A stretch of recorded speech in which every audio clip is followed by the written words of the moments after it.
Welcome to today's episode. Here's a quick trailer for you. Be sure to stick around and catch the full episode. So why do offers fail? I'm going to bottom line this for you guys. So offers fail at the end of the day because people have a perception that the value that they're getting is not worth the price that they're paying. What I'm going to share with you here is an endless amount of resources on this subject, but this is the one I like to reference. It's Dr. Robert Cialdini's book, Influence, and the 6 Weapons of Influence. A little context here on his book. I like where he came from when he wrote this book. He actually was writing it as an advocate for consumers. He wrote the book because he wanted to improve awareness to the marketplace of what basically Madison Avenue marketing corporations in New York were using to influence the everyday person. And the reality is that, he did this massive study of influence, very data-driven study. Highly recommend the book. If you can describe someone's problem to them as well, if not better than they do, they trust you. And them trusting you is the most important factor in them becoming your client. Have you ever wondered what event leaders are doing right now to pack their rooms and convert attendees into high-ticket clients? Welcome to the High Profit Event Show, the podcast for experts who want to maximize profits and impact through live events. I'm Rudy Rodriguez, and each week I interview industry leaders to share what's working right now when it comes to filling your events, engaging your audience, and getting clients to enroll into your high-ticket programs. So stick around and be sure to hit that subscribe button.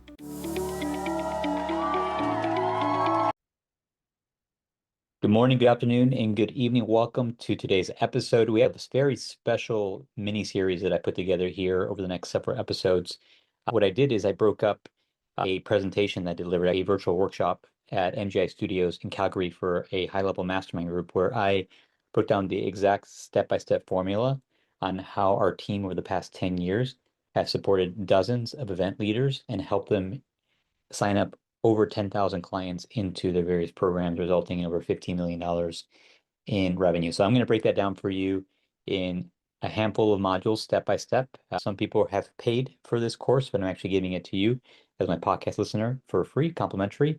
My invitation to you is to tune in, watch today's episode, and come back for the following weeks. And be sure to subscribe so that you remember to come back and finish this mini-series. I look forward to seeing you on the other side. Let's talk about some offers. All right. Offers that convert. So when it comes to offers that convert, the first and foremost thing I want to do is give you guys a framework of influence. Because at the end of the day, what you're wanting to do is you want to exchange your service, your product for something else, and you want, or for cash specifically, or maybe barter another service, but you're wanting to influence another human being to change their behavior.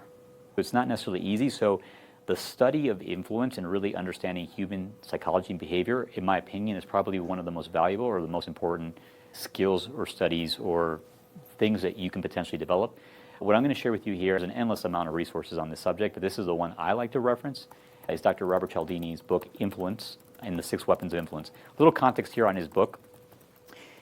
I like where he came from when he wrote this book. He actually was writing it as an advocate for consumers.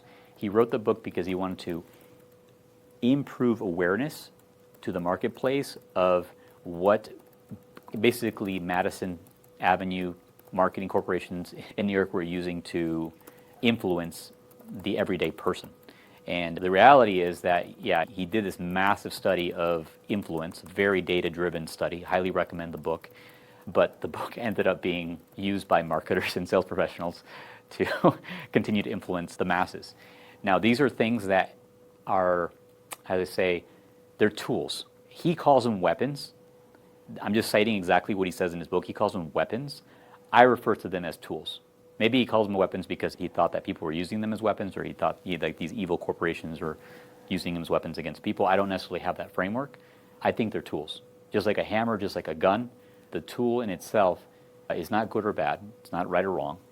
It's not evil. It's a tool. Like fire, if you use fire, you can make food, warm up your food, cook your food, do a lot of good things with fire, and you can also burn a house down with fire. With a gun, you can protect and you can harm. Same thing. So my encouragement to you, of course, I know this is speaking to the choir, is use these in the framework of service. Don't use this in any unethical manner. So first and foremost, of the 6 weapons of influence, I'll call them tools of influence moving forward, one is the law of reciprocity. There's actually a case study in this book that he gives of this religious group, and I don't remember the name and I don't remember the location, but I'm sure you've come across something similar, a similar experience to this, where everything they did was based on donations, not just donations, but going out in public and asking people to give them money. They were kind of gypsy-like, but they were like an organized religion. And they weren't doing that great. Their sales were down, and their donations were down. And someone in that community got the idea that they're going to go pick a bunch of flowers, and they're going to walk up to people, and they're going to hand them a flower, and then in exchange, and then they're going to step back and they're like, put their hand out and say, will you donate something to me? Who's had an experience where you're walking around and someone just gave you something, and then they ask you for something in return, and guess what? The likelihood that you gave them something increased dramatically. Why? Because they were eliciting the law of reciprocity. So simply put, it's an internal feeling that when somebody gives me something, I feel like I owe them something in return, whether that's financial, karmic, or otherwise. Okay, I think we can all relate to this notion, but it's something to keep in mind. This is like a law, almost like a law of physics, but it's a law of human behavior. It's always at play, and the more you give, the more people feel compelled to want to give back to you. All right. 2 is commitment. It's actually commitment and consistency. There's a lot more to this one than meets the eye. So this is the notion of small commitments lead to bigger commitments. That's why people say, hey, say yes to this, say yes to this, say yes to this, eventually saying yes to the big thing or the next thing. So small commitments led to big commitments. And there's a thing that also compels us as human beings in our minds, that when we start something, we want to finish it. I know some of us don't be like, oh, I'm a quick start and I don't finish things based on my personality, this sort of thing. Yeah, people are at different levels on that spectrum of, oh, I start something, I got to get it done. The reality is that it's part of our human behavior that if we start something, if you see like a little progress bar on the top of your screen, I'm sure the marketing agencies use that all the time. It says like, hey, I'm 10% done. There's a part of your brain that feels psychologically compelled to get that to 100%. If I start something, I feel compelled to finish it. I got to close that loop. It's human behavior. The other thing, and it's under this same chapter in the book, but it's called commitment and consistency. And you'll see it here in the text. It actually say the drive to stay consistent with your past actions and identity. I would make the argument that staying consistent with your identity is probably the strongest force that drives every human being.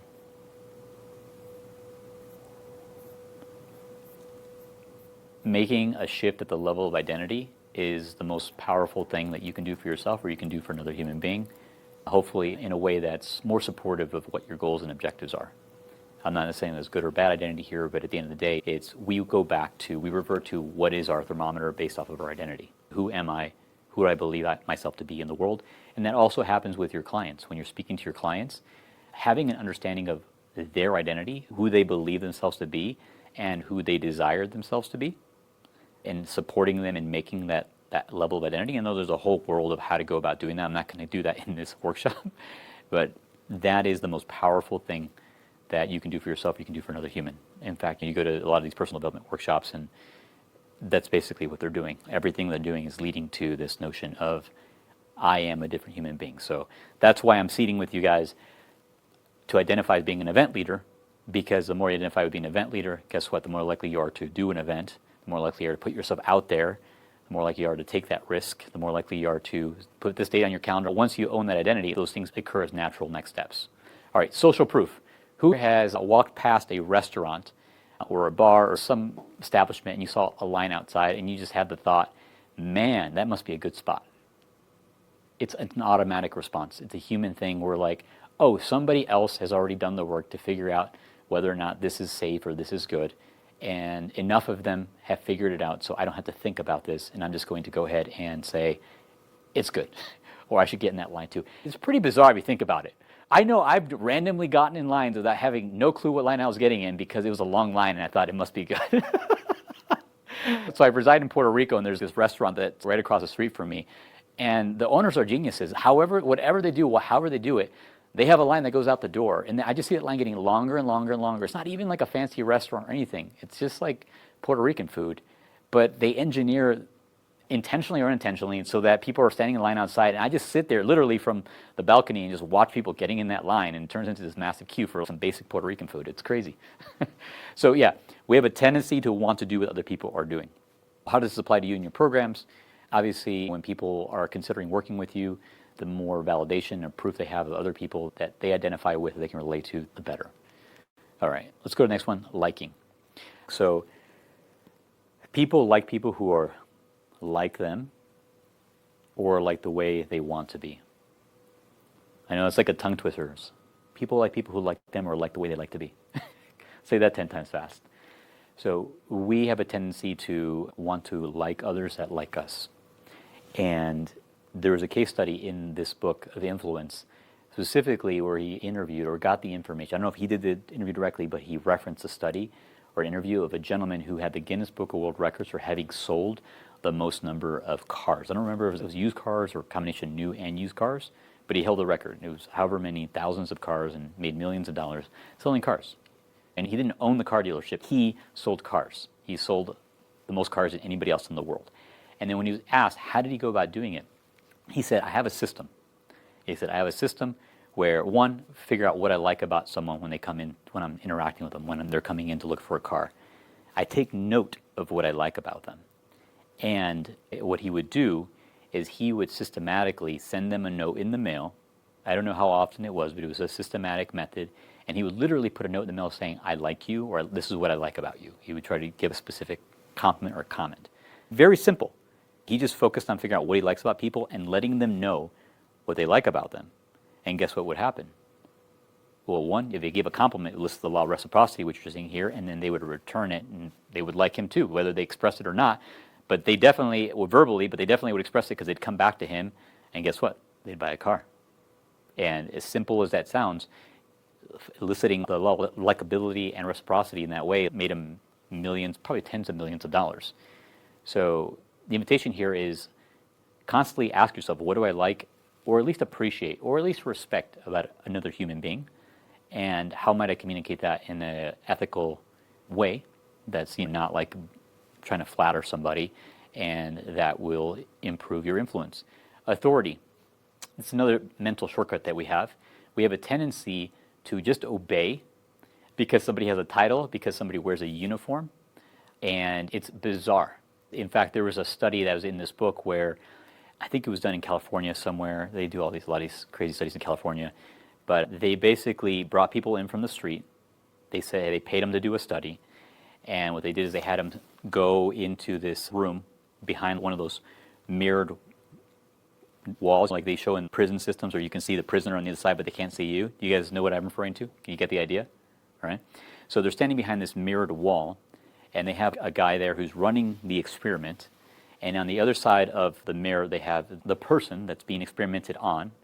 The truth is that was an actor, but the person that they were experimenting on was on the other side, and he was connected to like these strobes, kind of these wires. And the person that was doing the experiment would ask the person a question, and effectively, based on the person's response, he would then prompt the actual person who was being tested to push a button to shock that person. So, oh, they didn't answer correctly, push the button, shock that person, electrocute that person, push the button. And you better believe it, people push that button. So people push the button at first because the shock wasn't that strong. So they just started like a real mild, like a little buzz or whatever, and almost everybody pushes the button at first. But then the experimenter would slowly increase the voltage. It was an actor, so it wasn't actually shocking him, but he would increase the voltage, and then the person would push the button. At some point, people were like, oh, whoa, what's going on here? Like, I feel like I'm hurting this person. I don't want to push this button. I'm done with this experiment. At some point, there is a threshold there. So at some point, people gave feedback and would stop. They're like, no, I don't want to kill this person. I'm not here to execute someone. But here's the interesting thing about this experiment. What do you think the variable was that they tested here? They had a split test. They changed one thing. So here was the test. Lab coat is the difference, yes. So the person that was directing the experiment in one test wore a lab coat to make himself look like a physician. He had a badge and all of this stuff, looked like a professional, a doctor. And in the other experiment, He did not wear a lab coat, did not wear like the official uniform per se. That was the difference. And what they found is when the person who was directing the sprint wore a lab coat, the people that were pushing the button, their compliance went up dramatically, like dramatically. They stuck around much longer and they electrocuted the person at a much higher rate for a much longer duration. I mean, how bizarre is that? Think about that for a second. That is like how we're wired. Just let that sit. It's an automatic response. So know that this is always happening, whether it's you doing it to you or somebody's doing it or you're expressing that with someone else. And ultimately, scarcity. This is my favorite fun and cheap way of saying this. There's nothing more motivating to another human being than a rapidly diminishing supply of something that they want. And the example I'm going to give here, if you can relate to this or you remember this, toilet paper. Yes, I just said toilet paper and you guys remember exactly what I'm talking about. 2020, toilet paper was all of a sudden the thing. Couldn't find toilet paper on the shelves. People were freaking out.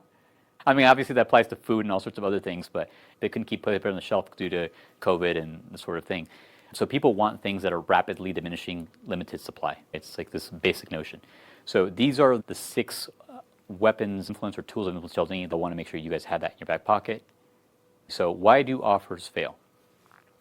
I'm going to bottom line this for you guys. So offers fail at the end of the day because people have a perception that the value that they're getting is not worth the price that they're paying. And what is value? And that's like an esoteric, we can sit here and talk about what is value. You should ask yourself, what is value constantly? And what is valuable to the person that I'm interacting with, the people I'm interacting with? In fact, one of my mentors just said, put that question on a Post-it note and put it on your screen. What is value? And so I'm going to give a simple definition here. Value is equal to benefit. And I would say perceived benefit, or divided by price, because benefits vary depending on who's looking at the situation. So value is equal to benefit divided by price. At the end of the day, if I'm going to super bottom line this for you, your offer must be perceived as more valuable, which means the perceived benefit must greatly outweigh the perceived price. And that price could be in the form of money, could be in the form of time, could be in the form of risk. There's several things inside of that. Now I'm going to give you a couple quick specific instances, and do me a favor, I'm not going to go deep into these, but I'm going to say where this might show up, and raise your hand if you've honestly can relate to any of these 7 points that I've shared. Raise your hand if you've ever found yourself in a situation where you're just trying to sell to everyone. You have a thing and you're just trying to sell to everyone that thing. It's not specific or focused or niched. That definitely impacts the perception of value. One, you're not addressing the pain point that people are dealing with. If you ever find yourself relating to, hey, I think my thing's hot, but they're not hungry. Maybe I'm selling steaks, but they're vegetarian, kind of the notion. So lack of differentiation, not being able to be like, hey, how am I different than the next coach, the next person, the next program? So that's another issue. Or show of hands, raise your hand if you've ever struggled to feel like how you can differentiate yourself from someone else. Lack of speed. So at the end of the day, that people want that benefit as rapidly as possible and as low cost as possible. Unfortunately, if the perceived value is like, hey, I'm going to help you get your outcome, but it's only going to take 10 years, people are like, no, thank you. I'm going to go find that pill, that magic pill, which probably doesn't exist. But unfortunately, that's how humans think. That's why these weight loss drugs that are super hot right now, we don't know how they're actually going to impact people long term. But the reality is that right now, people are consuming them like crazy because they're getting the benefit right away. They're losing weight right away. And then uncertainty. What is the probability that I'm going to get the result or the outcome? If people don't perceive that they have a high level of certainty that they're going to get that result or outcome with you or with your service or offer, then that's a factor that influences them. And ultimately, risk reversal. People want to perceive that there is no risk or minimal risk to taking you up on your offer. At the bottom line, if your offer is confusing, people will delay buying. We want to keep things simple. We want to speak in the language of clients and the language of results and pain points. If people feel that you understand their problem as well or better than they do, they will trust you. There's another kind of weird statement to hear. I'm going to say that one more time. If you can describe someone's problem to them as well, if not better than they do, they trust you. And them trusting you is the most important factor in them becoming your client and giving you cash. All right, so I'm going to give you a big picture flow of how to create the components. And then you're actually going to have an exercise. I'm going to give you a PDF, a framework to clarify your offer. And you're going to have the opportunity to really dial that in or enhance the offer that you already have. So first and foremost, it's the problem. We talked about this over and over again. Understanding what the problem is that you're helping solve and making sure that you can describe it as well, if not better, than the people that you're solving it for. One of the ways I like to go about doing that is market research, which involves I can read online, do all sorts of reading. AI is a great way to do like general market research, and I personally believe there's nothing that beats actually talking to people and asking them, hey, what is the challenge? What is the problem that you're dealing with? And having some intel. This is my notes, right, from the 5 interviews that I did specifically, so I knew that this is the first thing I need to focus on is making sure that I'm being relevant to what people are sharing. Of course, your offer needs to be a solution to that problem. That's kind of a duh. And then you go about enhancing your offer with bonuses, adding value that differentiates you from other people, and ultimately, ideally, there's a bonus that people be like, well, that bonus alone is worth me paying the price of admission. And risk and urgency. We talked about that in the influence area. People will put off making a decision as long as they possibly can until they have enough reasons to make the decision right now. Everything only exists in the right now. We will put off making decisions, I know I do, until I absolutely have to, for the most part. I prioritize based on what's the deadline, what's the urgency, what's the risk if I don't. And just have to take that into account. People put off until you give them enough logical reasons. So you got to be able to be logical with them, but as well as emotional. What are the emotional reasons to help them move forward? So these are big picture components of an offer. If you're missing any of these parts, bonuses, you can go without a bonus, but it really helps, especially if you want to get people moving forward. It's like, wow, the bonus alone is worth it.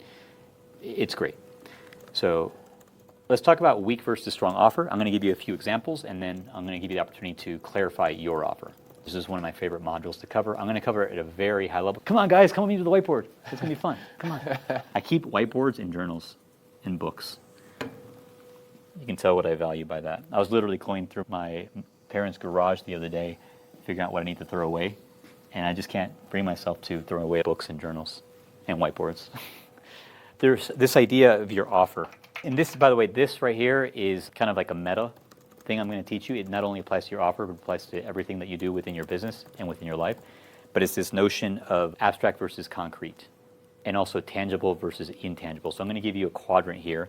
We're going to call this I for IT for intangible, not information technology, and T for tangible. And I'm going to say A for abstract, and C for concrete. Okay. So I'll make the argument that any time that we're communicating, we're describing a person, place, or thing, or a situation, we're going to be describing things in one of these 4 categories. Obviously, there's kind of the intersection of these. Let's call it 1, 2, 3, 4. Let me give an example. I'm going to say a word.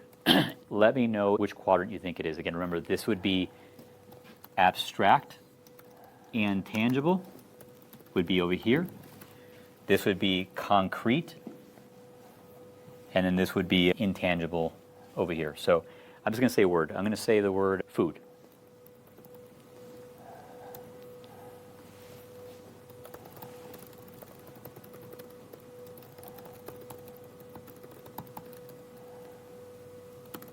Yes, so 4. Okay, quadrant 4, food.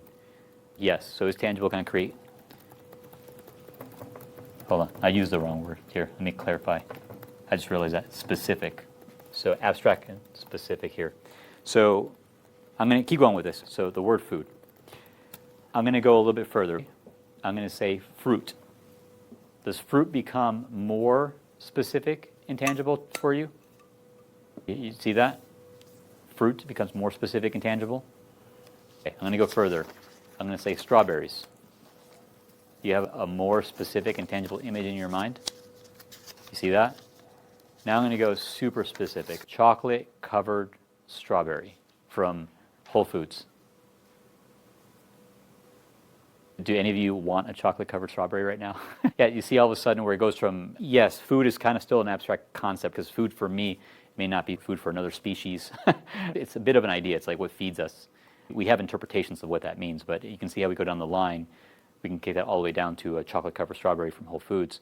We get a lot more specific and tangible. So I'm just putting that as an example here. We're going to continue. So in a moment, I'm going to give you these examples of strong versus weak. And I invite you to think about that frame when you start to write out your offer. Okay, weak versus strong. The more concrete, the more specific, the more tangible, the higher it's going to convert. And the more you're talking about the results that people want. So weak, I help people transform their health. That's kind of a little bit abstract. Would you agree? Like, what does that mean? Does that mean lose weight? Does that mean recover from terminal illness? Does that mean put on muscle? Like, what does that mean? That's cool. You know what it means, but do they know what it means? What would be better? Hey, I help you lose weight and feel better. Who would rather lose weight and feel better than transform their health? Well, let's go much better. I help women age 40 or older, 40 plus, lose 15 pounds in 90 days without restrictive dieting or spending hours in the gym. Obviously, you'd have to probably be a woman to identify with that. But you see how that one is much stronger and it's very results and tangible oriented? Okay? I'm going to give a couple more examples just so that it comes home for everybody, not just the women in the room. All right, so I help you scale your business. I help you create more freedom and clarity in your business. Hey, a little bit better. I dig freedom. I dig clarity. Funny enough, I think men tend to like the word freedom more than women, and I think women tend to go towards clarity more than men. So that actually hits both genders. But strong would be, hey, I help you generate 10 to 20 qualified sales conversations per month from your event without having to rely on paid ads. You see that? You see how that's a specific result and also an avoidance of a frustration or pain? It's like, oh my God, I got to pay for ads and learn how to do all that stuff. Let's get into another example. I have 3 examples for you. I help you run better events, and I help you get more engagements for your events. Okay, maybe at your events. I help you turn your next event into maybe 30 qualified applications and 3 to 5 new high-paying clients. Who would like 3 to 5 new high-paying clients? Pay you $10,000 or more dollars. Who would like that? Okay, see how that gets more specific there. All right, now it's your turn. I'm going to put a PDF, and you're just going to follow the prompts. It's just going to ask you a series of questions to clarify your offer and how to frame it in a way that's like specific, tangible, and relevant to your particular audience. It's called the Offer Clarity Worksheet. And let me get you to read it out loud to you, so let me frame it so you guys know what's going to be on it in case somebody can't click on it. So you're going to ask yourself, where is your current offer? Is it in the scale of like abstract versus specific and tangible? Kind of gauge yourself. Just kind of write out, very specific, just like, hey, this is who I help, this is how I help them. I just kind of make that sentence just like you saw in the example. And then how might you make it more concrete? How might you make it more specific, more results oriented? And then also encourage you to add a time frame. Like, hey, I help them in 30 days, 90 days, whatever that might be or less. And then just some prompting questions in there to help you clarify it and perhaps make it a little bit stronger.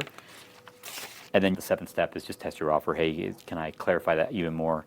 And then just give yourself a rating 1 to 10. So all of that will be in the worksheet.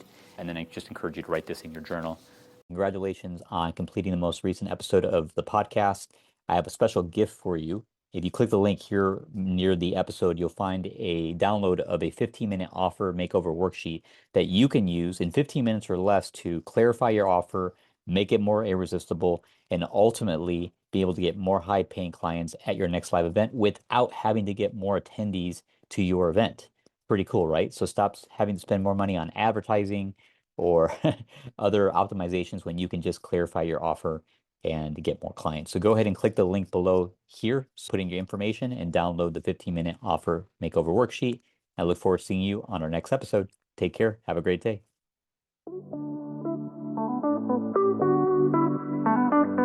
Thank you for listening to the High Profit Event Show. If you are a seminar leader or thought leader or event service provider who has led or supported profitable, successful events to over 100 people, and you've been effective at enrollment into your high-end coaching, education, mastermind type programs, We're looking for guests. Love to have you on the show. You can go to our website, virtualentsalesteam.com, click on the podcast tab, and submit an application to be on our show.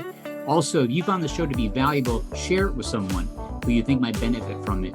Take a moment, please leave a review, and also subscribe if you haven't already.